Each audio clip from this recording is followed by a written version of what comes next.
what kind of shows do you enjoy?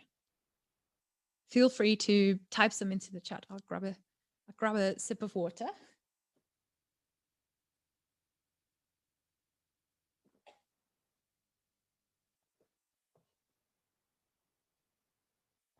Ah, yes.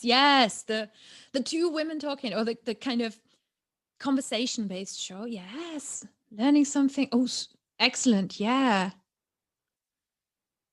Inspiration. Themes, yes, lots of people. And think about as well like what you're getting out of podcasts, because what we're getting here is, inspiration, we're getting entertainment, we're getting learning and enriching your life. And I've previously run surveys with my audience and said like what is the one thing that you get out of my show more than anything else. Some people will pick entertainment, it's just fun. Some people will pick it helps me achieve my goals. Other people will pick, I just really like listening to you. It feels like hanging out with you. So all of this is kind of there. Now, here are some show formats. So now think about the kinds of podcasts that you like and think about show formats. A very, very popular, and I think probably the one that really kickstarted podcasts and gave them a second wind. Podcasts existed before Serial. Let me just say that, way before Serial. But Serial took it all to the next level. So this is the documentary show. A documentary type podcast will typically contain clips of narration, interview audio, some kind of a sound bed, something atmospheric. So something like you're talking about a classroom and in the background there's a sort of classroom noise, the din, or you've got forest noises when you're talking about being in nature. So they often come with something like that, and music as well. So there's lots and lots and lots of these types of documentary shows. The second type of show that exists out there that is very, very popular is the interview show. An interview show is simpler in its build. It usually will have some kind of narrative introduction from the host where they introduce you to who they're talking to and tell you maybe a little bit about what you've got to look forward to. Then you get some audio that is the interview and the host having a conversation. Sometimes you may just get the guest's audio. And the topic of that show is usually informed by the guest's expertise or experience. So in a documentary, you get something that the reporter has chosen. They have thought about an interesting story, and that's what they're telling you. In an interview show, it's influenced by what the guest is bringing to the table. The third one, I saw mentioned here as well, is what I call the buddy show.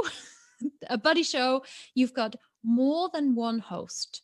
It's usually 2 or 3 friends. Maybe sometimes there's a show called Do by Friday. I think that's 4 or 5 people. My own show has a co-host, and it's just me and my co-host. So it's 2 of us hanging out.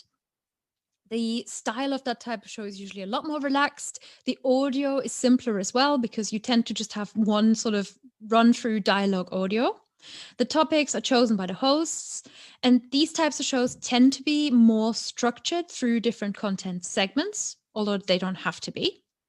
So if you're listening to a buddy show and you're thinking, oh, they're just hanging out, they just switched the microphone on and now they're hanging out. If it's a good show and you're kind of having content to follow along, trust me, no, they didn't. They prepared a lot of content. They really thought about how they're going to move the conversation along and how they're always going to know what moves on to the next thing. It makes a huge difference. And number 4, a very popular one that I see quite a lot, is a sort of expert tip kind of podcast. So a really popular one out there might be the Savvy Psychologist show. There's lots of them. They're often solo, and they can be very short. They can be sort of a 5-minute fast shot of information, or they can be longer. Sometimes they're more narrative and sort of interspersed with stories from the host's life, so they can be very personal, usually focused on practical takeaways and actionable advice. So these are more in the education area. The structure of an expert tip show tends to be more firm, and there's often a specific call to action at the end. And the topic is always chosen by the host. Now, the reason I'm kind of telling you about these different types of shows, the buddy show, the interview show, the documentary, the solo expert tip is number one, because I want you to think about what what vision you have for the show that you want to put out there. What's in your mind? What is, what do you want your show to sound like? Imagine your voice. What's the sounds around it? And secondly, because I want to illustrate the consistent structure is very important in podcasting, because a consistent structure, so an introduction, an outro, and I'll tell you more about the different building blocks in a minute, will give listeners reassurance that they can trust your show, that they are investing 30 to 60 minutes of their time. Time's pretty precious these days.